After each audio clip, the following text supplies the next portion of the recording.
আকাশেতে লক্ষ তারা চাঁদ কিন্তু আকারে। ভিনদেশের মাটিতে বাংলাদেশের সঙ্গীত শিল্পীদের উপস্থিতি এখন নিয়মিত দেখা যাচ্ছে।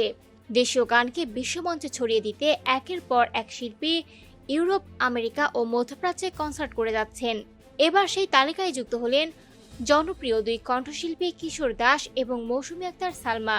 ইউরোপ সফরের উদ্দেশ্যে গতকাল ঢাকার মাটি ছেড়েছেন এই দুই শিল্পী। যাত্রার আগে সামাজিক যোগাযোগ মাধ্যমে তারা নিজেদের সফর নিয়ে ভক্তদের দিয়েছেন সুখবর। একটি ছবির সঙ্গে কিশোর দাস লেখেন, ইউরোপ ট্যুর লোডিং।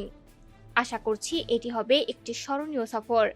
সবাই দোয়া ও শুভকামনায় রাখবেন। শিল্পীদের কাছ থেকে জানা গেছে, এই সফরে তারা ইউরোপের মোট 4টি দেশে সঙ্গীত পরিবেশন করবেন। প্রথম কনসার্ট অনুষ্ঠিত হবে ফ্রান্সে আগামী 27 জুন।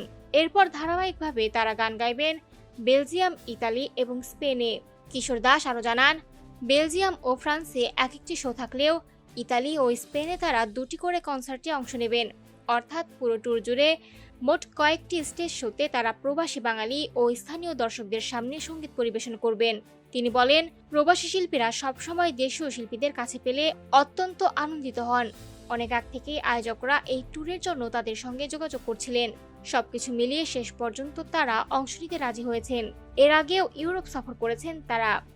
তবে এবার আরও বড় পরিসরে এবং ভিন্ন অভিজ্ঞতায় গান পরিবেশনের আশা করছেন এই শিল্পী। প্রবাসে থাকা বাঙালিদের পাশাপাশি বিদেশি দর্শকরাও তাদের গান উপভোগ করেন বলে জানান কিশোর দাস।